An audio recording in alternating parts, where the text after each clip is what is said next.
Hello everybody, in this video we are going to learn about how to set up live keyword setting. To set up live keyword setting, first of all select the shop you want to put this setting for, then click on manage.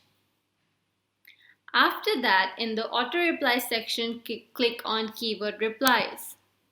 Once you've reached this page, you can add in your keywords by switching on to Facebook live posts. Here you can enable live keyword setting and then add in your keywords and responses. For example, if I put the keyword setting as A, I can add in the response as the price of the product.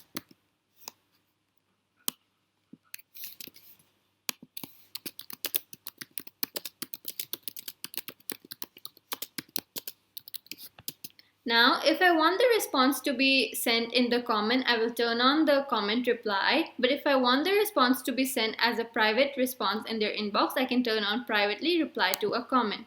After that, click on Save New Keyword. You can add as many keywords as you would like. Thank you.